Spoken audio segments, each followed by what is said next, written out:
Look at her." He laughed, swirling his scotch as he pointed to the woman standing quietly in the corner of the ballroom. "She looks like she belongs in a library, not a luxury gala. God, I need an upgrade." Parker Archer thought he was the smartest man in the room. He thought his wife Selina was nothing more than a plain, penniless anchor, dragging down his soaring career on Wall Street. He treated her like a maid, paraded his mistress in front of her, and planned to serve her divorce papers the moment his company's billion-dollar merger went through. But Parker forgot one rule of high-stakes business.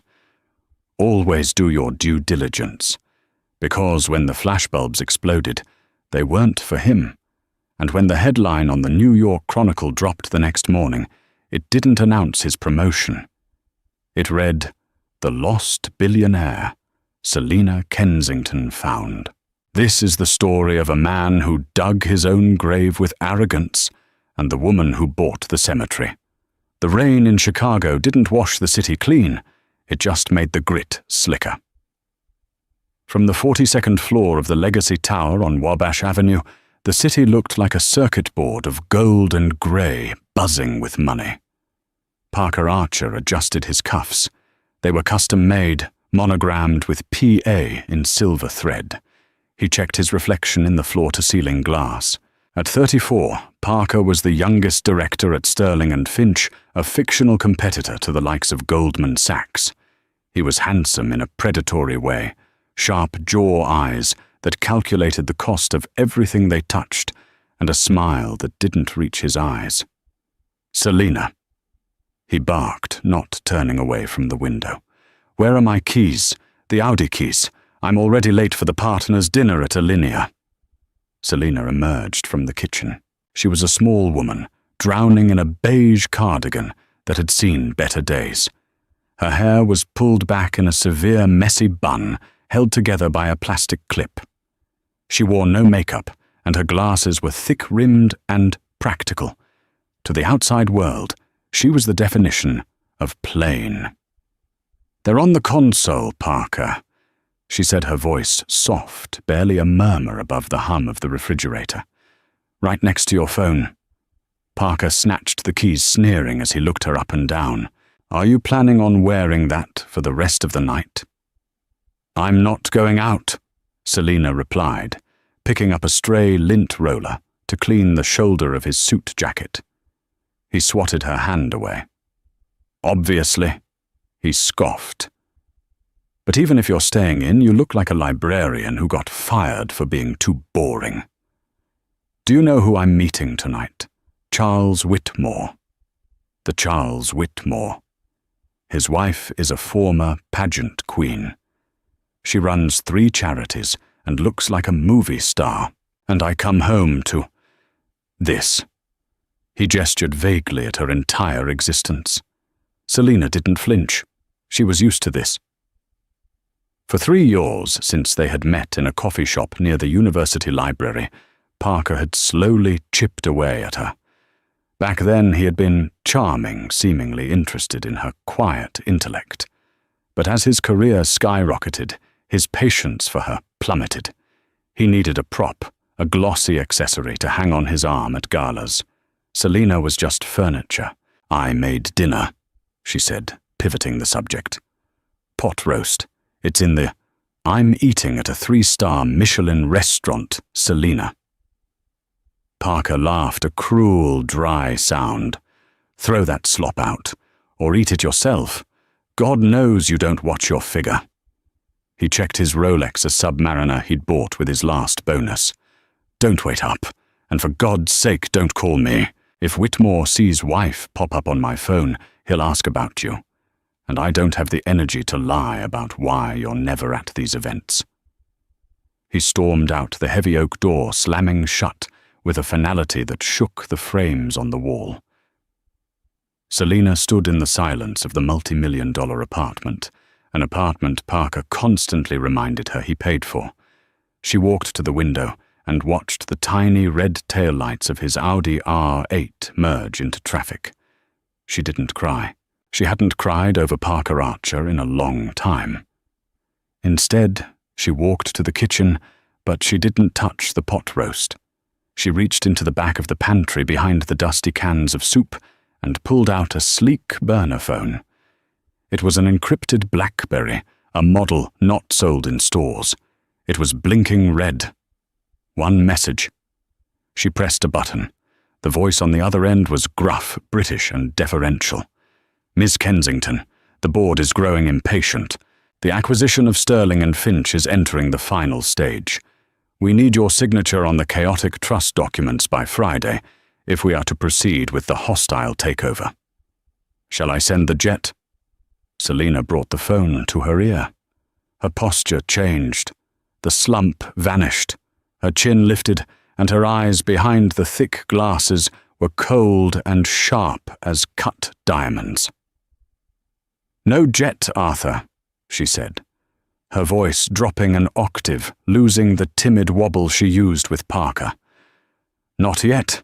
Parker thinks he's about to make partner. I want him to fly high. The fall is so much more satisfying from the stratosphere." "As you wish, Ma'am. And the husband. He called me a fired librarian today," Selina said, tracing the rim of the granite countertop. "Let's see how he likes it when the librarian cancels his library card." The next morning, the offices of Sterling and Finch were buzzing with the kind of frantic energy that only smells like money. The rumour mill was in overdrive. The Kensington Group, a shadowy European private equity conglomerate known for swallowing companies whole, was looking for a new American asset. Parker Archer strode into the office like he owned the building. He tossed his briefcase onto his desk and winked at the receptionist. "Coffee black, and get Jessica Vane in here." He barked. Jessica Vane was everything Selina wasn't. Tall blonde, impeccably dressed in a fitted red Versace dress that screamed power move. She was the VP of marketing, and for the last 6 months, she had also been the woman in Parker's bed.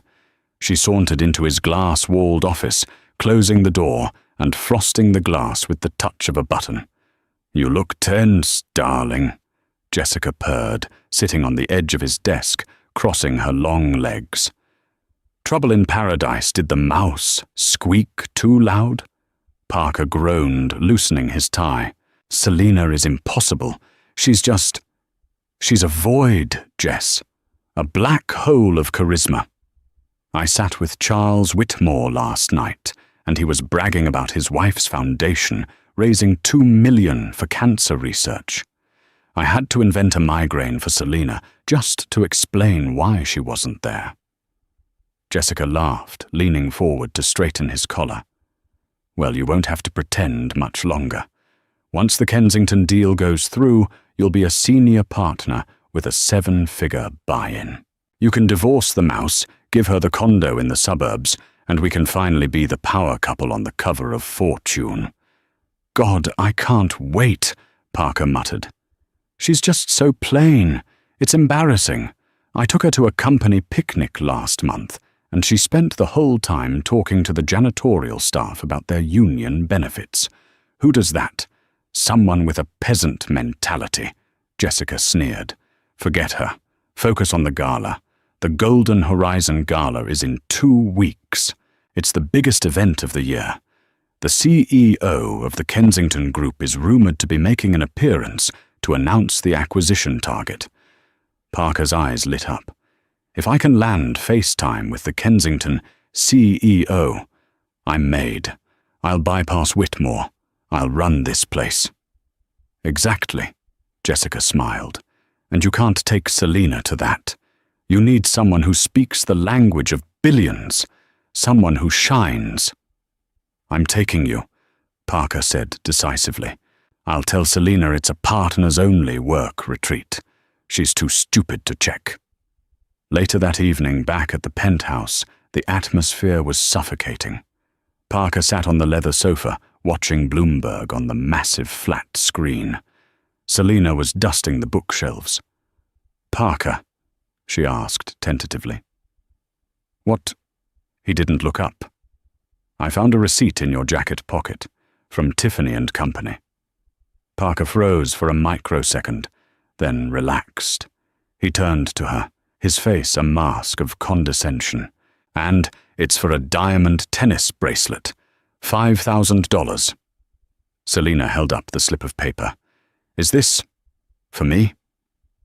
"For our anniversary next week." Parker stood up, snatching the receipt from her hand. He laughed, shaking his head, as if she were a child asking for the moon. "Selina, look at yourself," he said, gesturing to her oversized sweatpants. "Where would you wear a diamond tennis bracelet? To the grocery store, to the laundromat." "Then who is it for?" she asked, her voice trembling slightly. "It's for a client." Parker lied smoothly, though the malice in his eyes told a different story. "A high-net-worth female client I'm trying to woo for the firm. It's business, Selina. Something you wouldn't understand. Now stop snooping through my pockets like a jealous teenager." He turned back to the TV. "By the way, I'll be away the weekend of the 15th. Work conference in the Hamptons. Partners only. Don't wait up." Selina stood there for a moment, watching the back of his head. The 15th was the date of the Golden Horizon Gala. She knew it. Every major investor in the city knew it. "Okay, Parker," she said quietly. "Have fun." She walked back to the bedroom, closing the door softly. She sat on the edge of the bed and opened her laptop, a heavy, secure toughbook she kept hidden under the mattress. She logged into a secure server. The screen flooded with data stock tickers, asset allocations, and a live feed of the Sterling and Finch internal email server.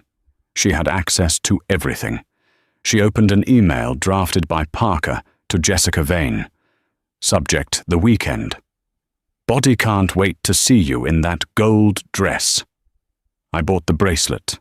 The mouse bought the lie. Let's celebrate my promotion early." Selina stared at the screen. A single tear rolled down her cheek, but she wiped it away angrily. She opened a chat window. The user ID on the other end was A_Pendleton_legal. "Selina, change of plans, Arthur." "Arthur, ma'am, Selina. I'm attending the Golden Horizon Gala. Arthur. But Mr. Archer believes you are staying home. He has registered Mrs. Vane as his guest. Selina, I know. Let him have his appetizer. I'm coming for the main course. Arthur, shall I prepare the announcement? Selina, yes. And Arthur, release the embargo on my identity. It's time the world met Selina Kensington." Arthur understood. "And the dress, Selina, get the red Alexander McQueen from the vault in Paris, the one my mother wore to the G7 summit. If he wants a trophy wife, I'm going to show him what a dynasty looks like." She closed the laptop. In the other room, she could hear Parker laughing on the phone, likely with Jessica. "Enjoy it, Parker," she whispered to the empty room. "It's your last laugh." The Friday of the Golden Horizon Gala arrived with a sky the color of bruised iron. Inside the penthouse, the air was thick with Parker's frantic energy. He was packing a sleek leather weekender bag, tossing in silk ties and cologne bottles with practiced arrogance. Selina stood by the kitchen island, clutching a mug of lukewarm tea. She watched him. To him she was a piece of furniture, dull stationary and functional. To her he was a dead man walking. "All right, I'm off," Parker announced, zipping the bag. He walked over to her, pulling a crisp $100 bill from his money clip and dropping it on the counter like a tip for a waitress. "Order yourself something decent. Don't wait up on Sunday. I might go straight to the office from the retreat." "The retreat?" Selina repeated, her voice flat. "With the partners." "Yes, Selina, the partners. We're discussing the future of the firm. It's boring, high-level stuff. You'd hate it." He checked his reflection in the microwave door, adjusting his hair. "Try not to burn the apartment down while I'm gone. And if the cleaning lady comes, tell her she missed a spot in the master bath last week." He didn't kiss her goodbye. He didn't even look her in the eye. He just grabbed his bag, swiped his keys, and the heavy door clicked shut behind him. Selina stood still for exactly 10 seconds. Then she walked to the counter, picked up the $100 bill, and dropped it into the garbage disposal. "Arthur," she said aloud to the empty room. The service elevator in the back of the penthouse, the one Parker thought was only for maintenance, chimed softly. The doors slid open. Arthur Pendleton walked out. He wasn't just a voice on the phone.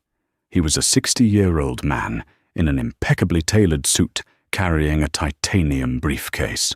Behind him walked a team of 2 women with rolling cases of makeup and wardrobe, and 2 men in dark suits with earpieces.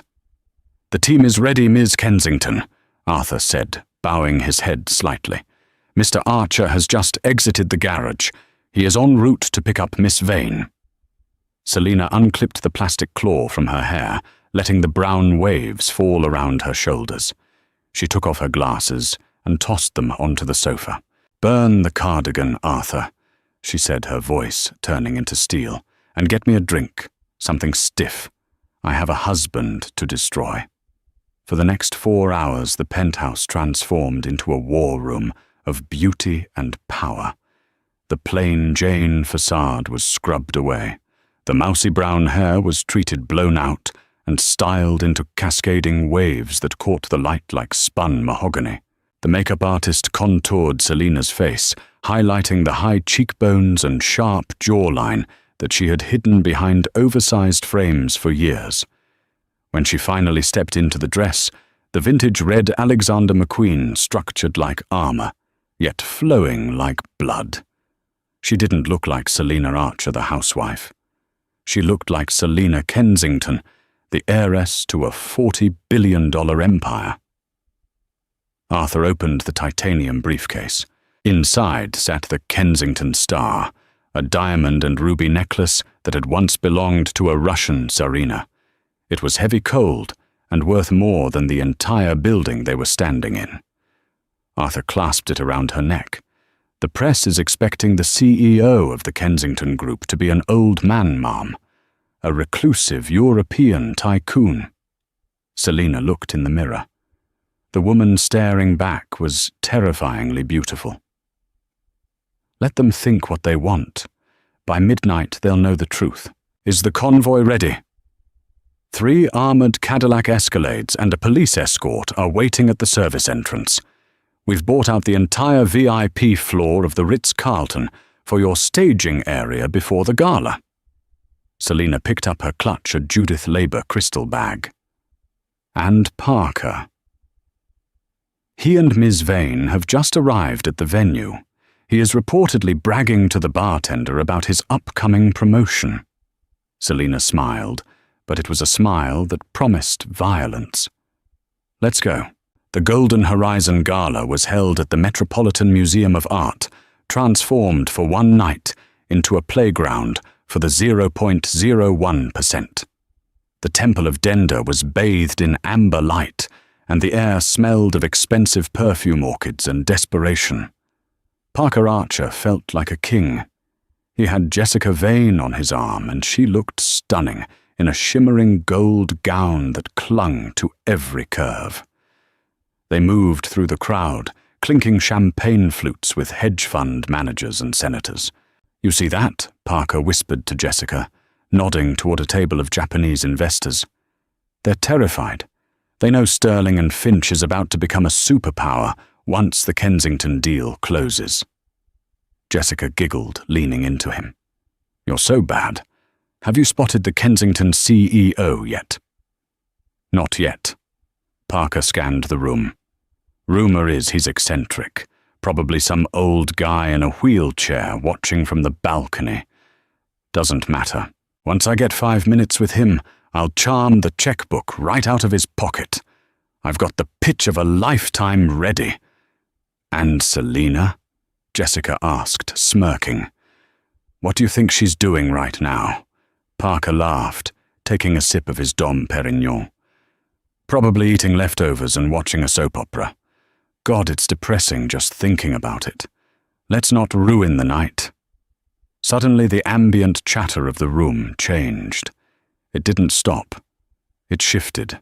A ripple of murmurs started near the massive glass entrance doors and rolled through the crowd like a wave. Heads turned. The paparazzi outside, usually a chaotic wall of noise, had gone strangely rhythmic, the rapid-fire click, click, click of 1,000 shutters going off at once. "What's going on?" Parker craned his neck. "Did the president arrive?" "Maybe it's a movie star," Jessica said, standing on her tiptoes. The heavy doors swung open. The room went silent. It wasn't the president. Entering the hall was a phalanx of 6 bodyguards, moving in a V formation.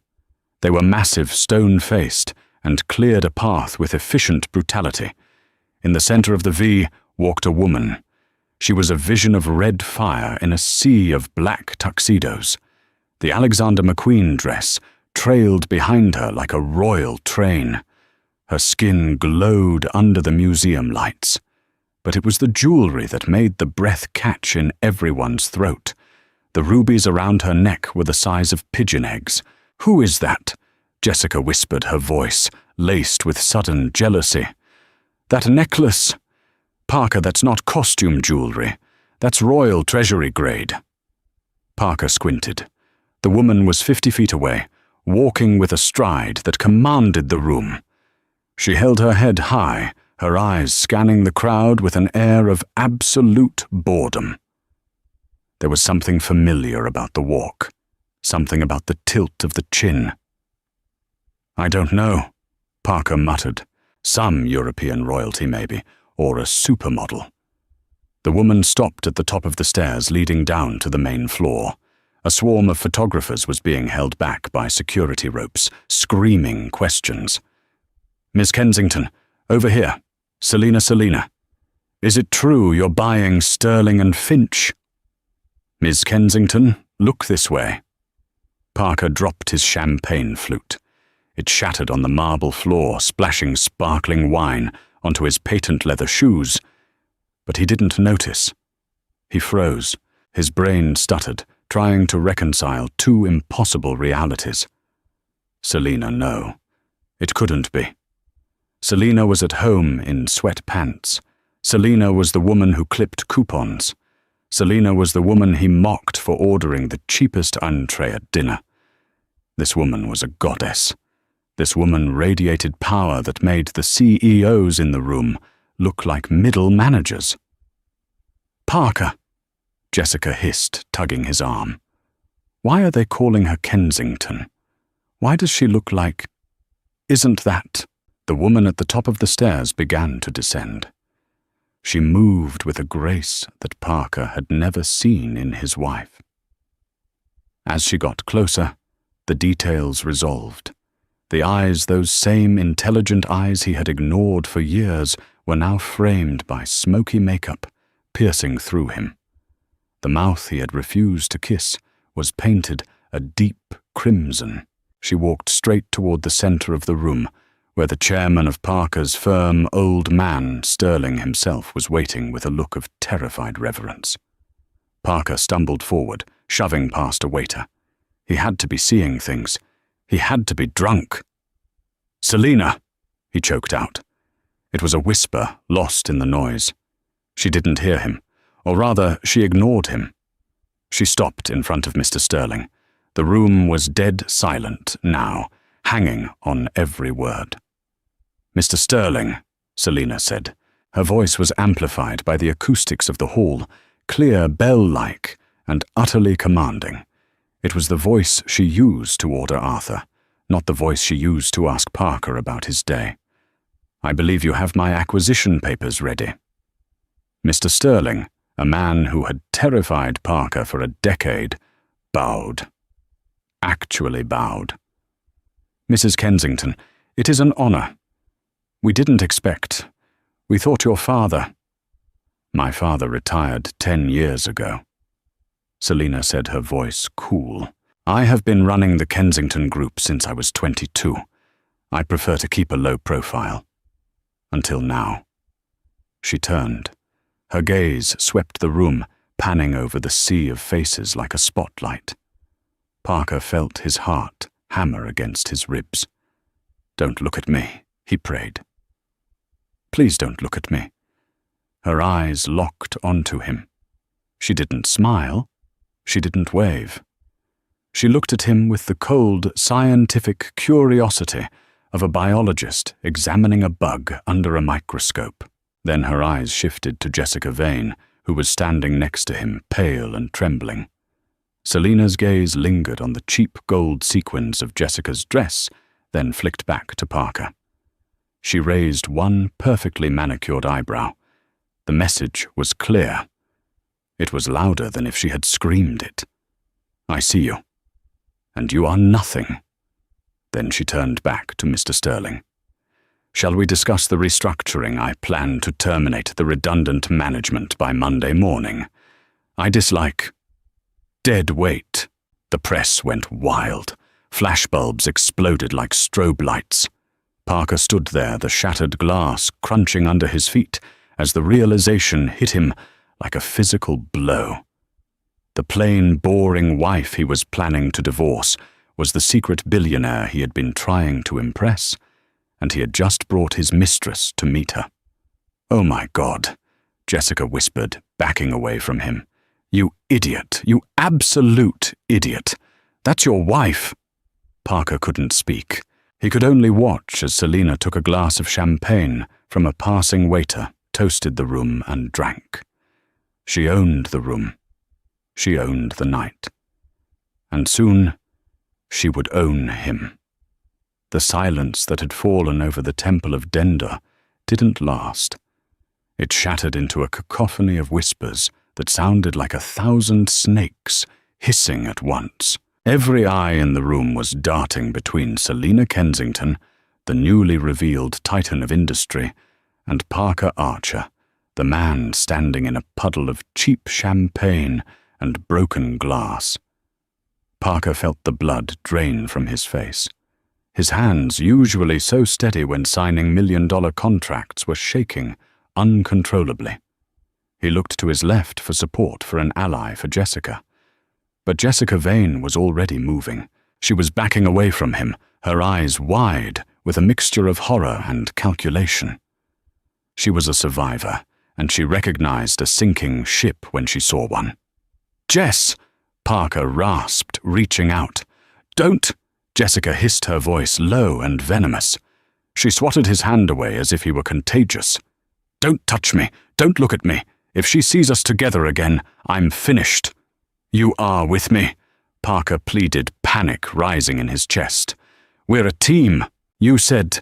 "I said I wanted a winner, Parker," she spat, turning her back on him. "You just became the biggest loser in New York City.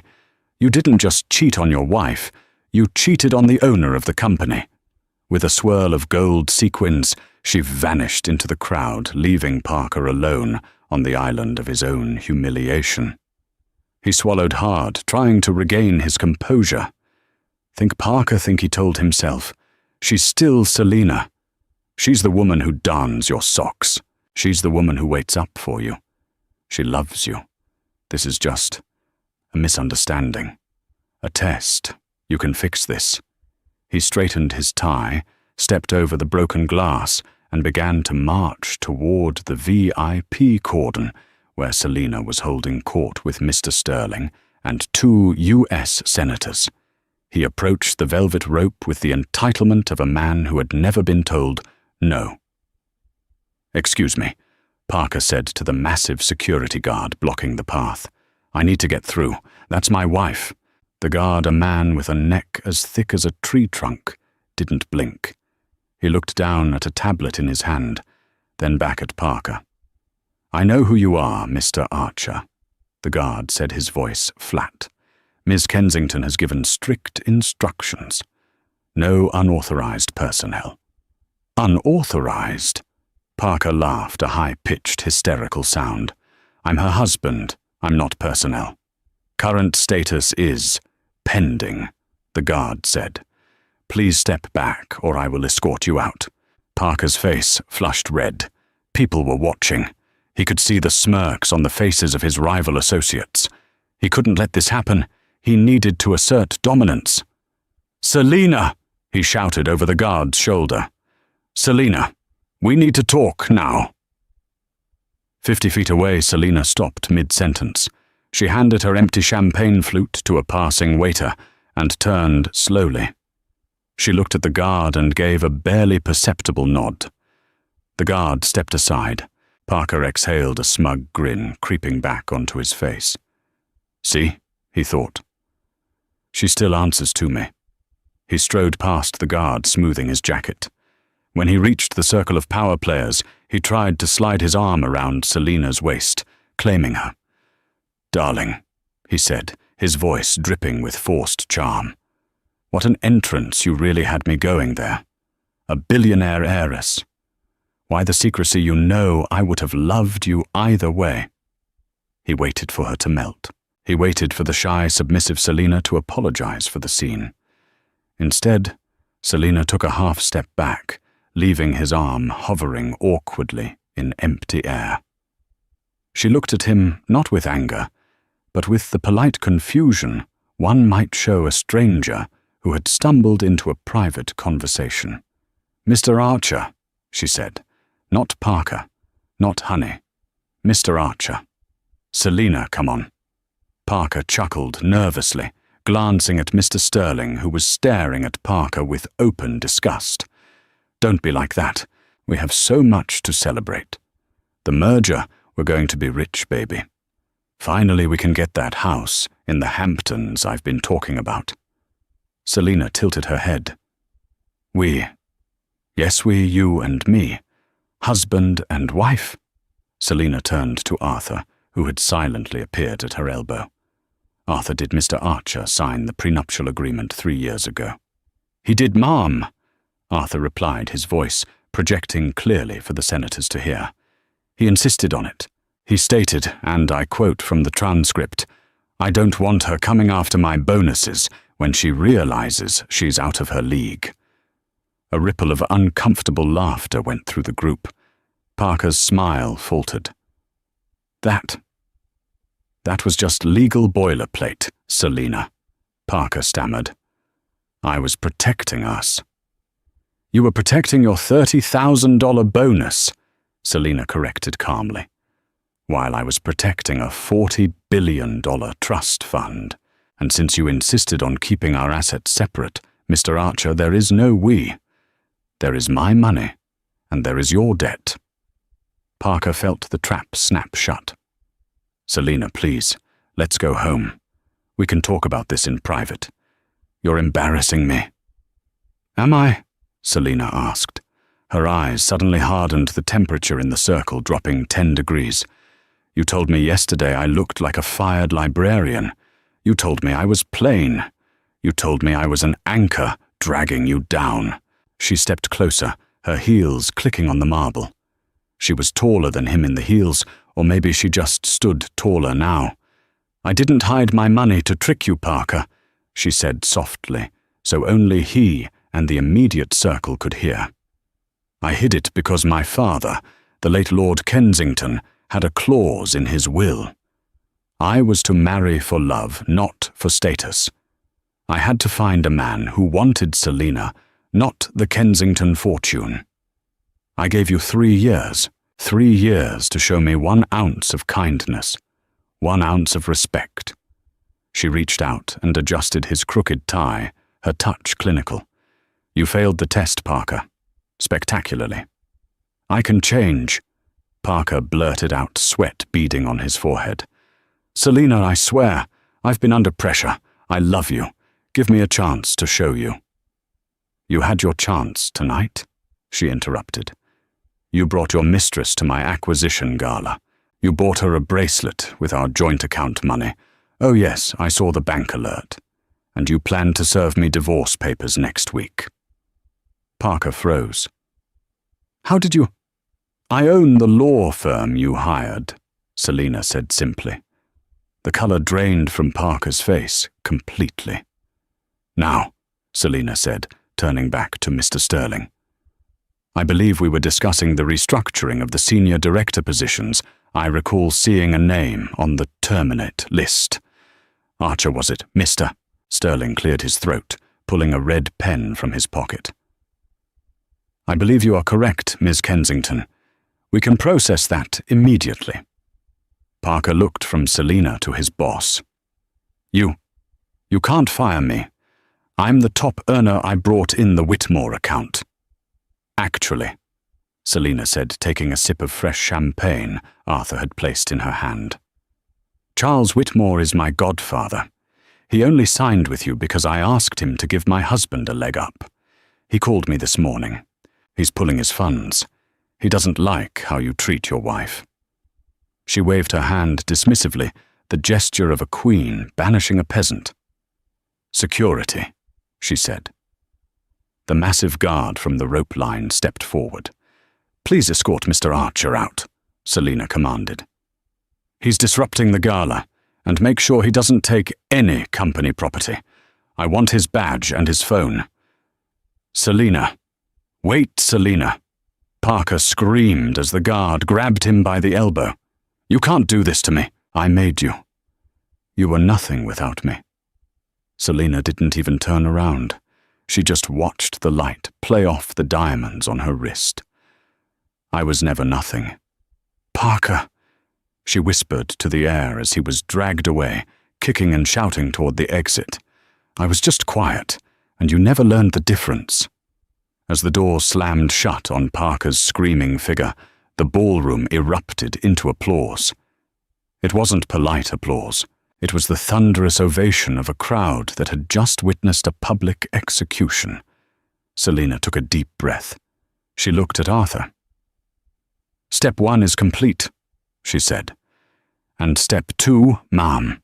Arthur asked. Selina's eyes were dry. He still has the apartment key, and he thinks he still has a home to go to. Let's make sure he understands the reality of his situation. The locks are already being changed, Arthur said with a rare, thin smile.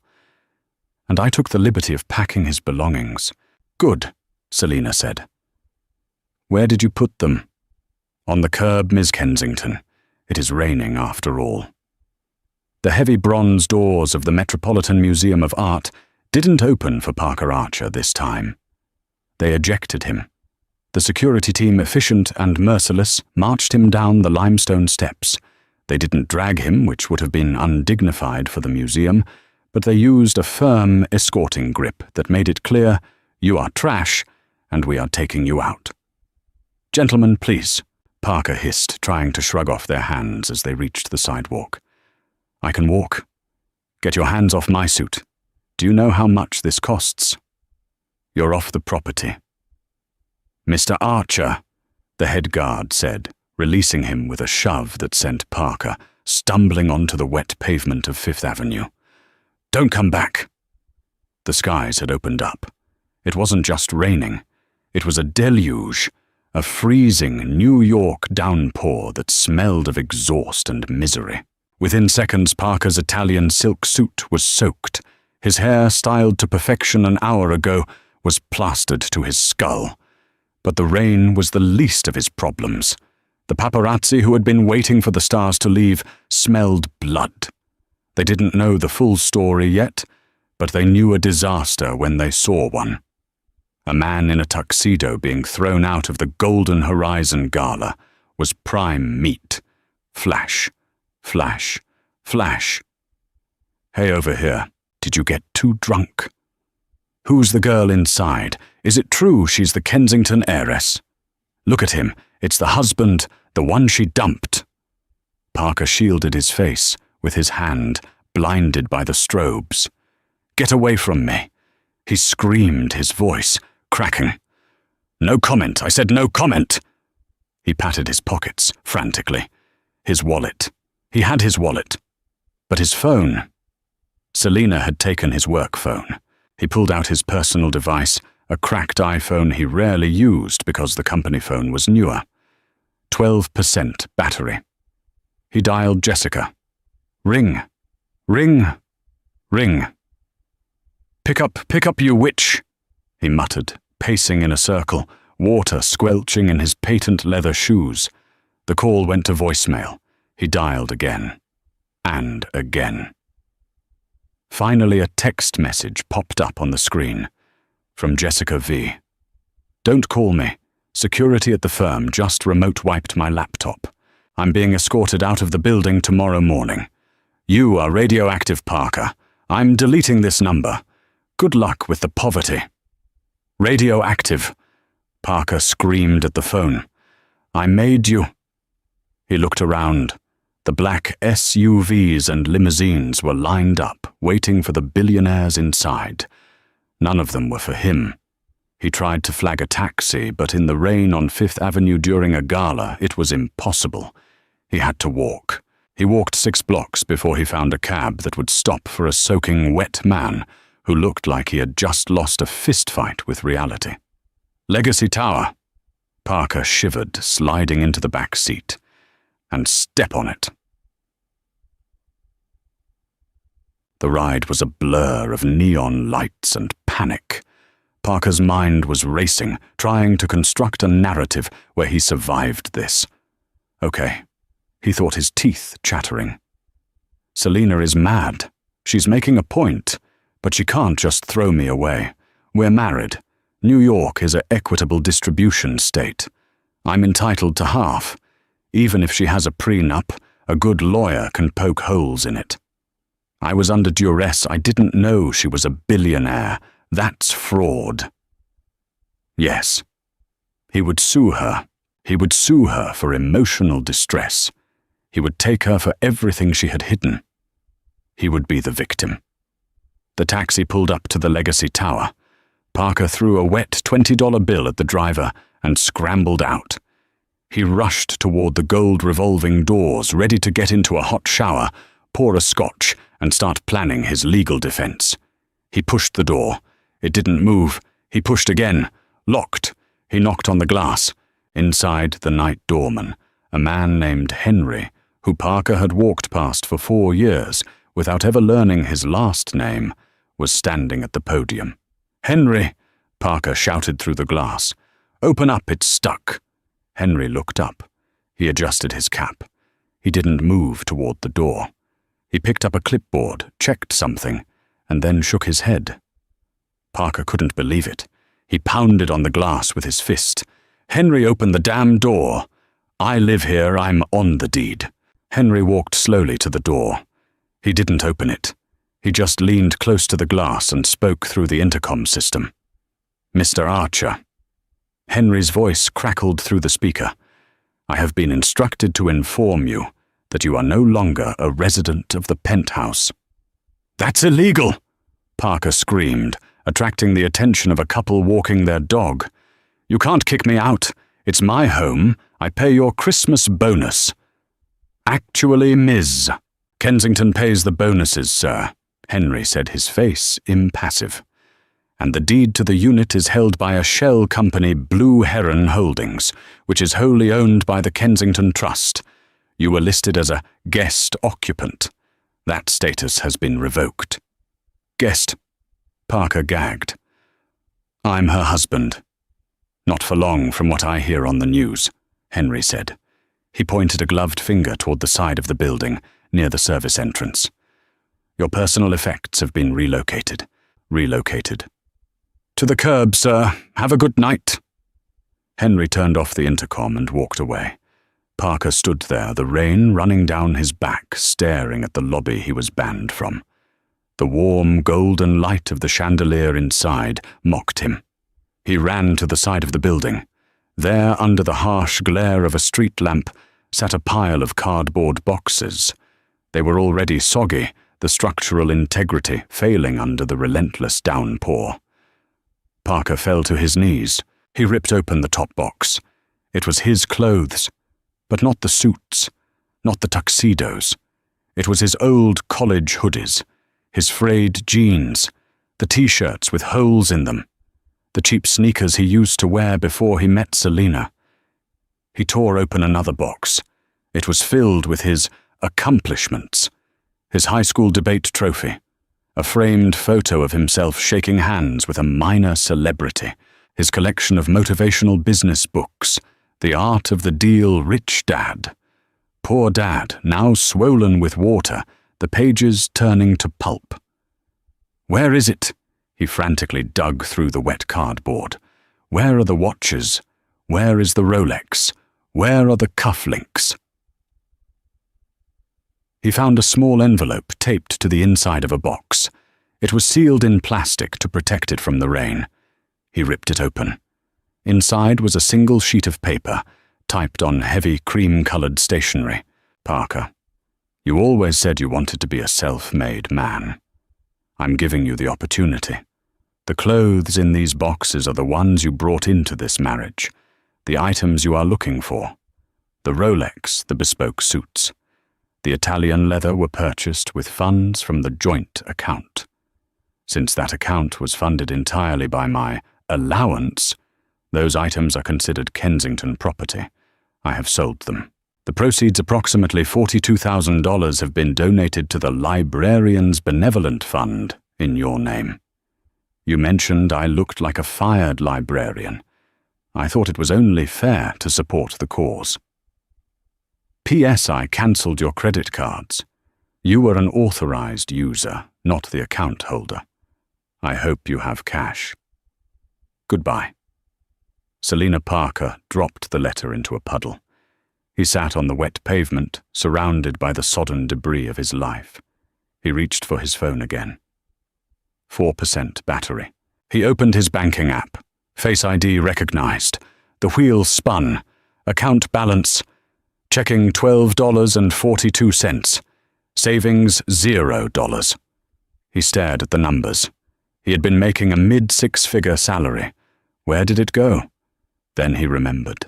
The lease on the Audi. The dinners at Per Se. The weekends in dangerous luxury hotels. The gifts for Jessica. He had spent every dime banking on the big bonus, banking on the promotion, banking on Selina being the safe, boring backup plan who paid the rent while he played the star. He was 34 years old. He had $12. He had no job. He had no home. He had no wife. A car drove by, splashing a wave of dirty gutter water over him.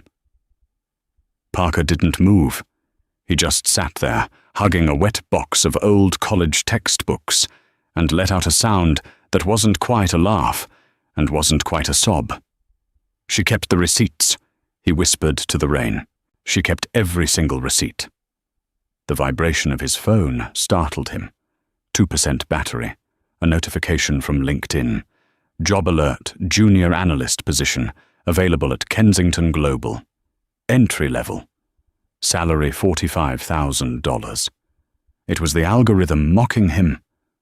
Parker Archer, the man who thought he ruled the world, curled up on the sidewalk.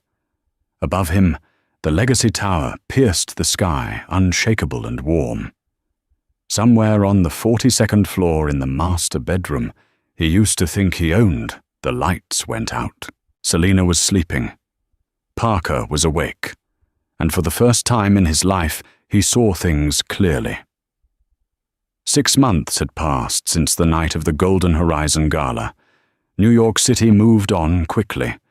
The scandal of Parker Archer, the husband who didn't know he was sleeping next to a billionaire, had been the flavor of the month in the tabloids for exactly 3 weeks. Then the city found a new scandal, and Parker Archer became nothing more than a cautionary footnote in the history of Wall Street. For Parker, however, time had slowed to a crawl. He lived in a basement studio in Queens now. The rent was $800 a month, which was exactly half of his take-home pay. The apartment smelled of damp concrete and boiled cabbage from the neighbors upstairs. There was no doorman. There was no view of the skyline. There was only a window at sidewalk level where he could watch the feet of people walking by, going places he could no longer go.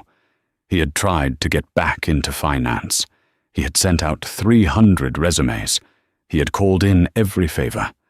But the name Archer was toxic. The Kensington Group hadn't just fired him. They had quietly, efficiently scorched the earth beneath him. No reputable firm would touch the man who had publicly humiliated Selina Kensington. He was a liability, a joke, so Parker took the only job he could get. The irony was not lost on him. It was 8:00 a.m. on a Tuesday. Parker adjusted his name tag. It was crooked.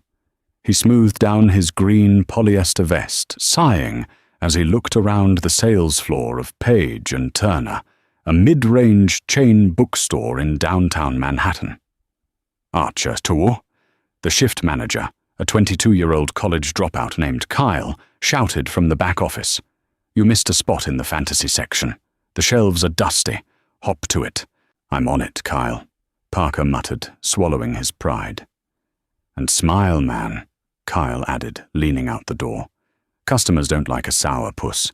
You're in customer service now. Act like it." Parker grabbed the feather duster. 6 months ago, he was analyzing mergers worth 9 figures. Today, he was dusting paperback editions of vampire romances. As he worked, the bell above the entrance chimed. The morning rush usually brought in commuters looking for coffee from the attached cafe, but today the energy was different. A team of 4 people entered first. They were dressed in sharp black suits, wearing earpieces. Parker recognized the look immediately. Private security. Then a woman entered.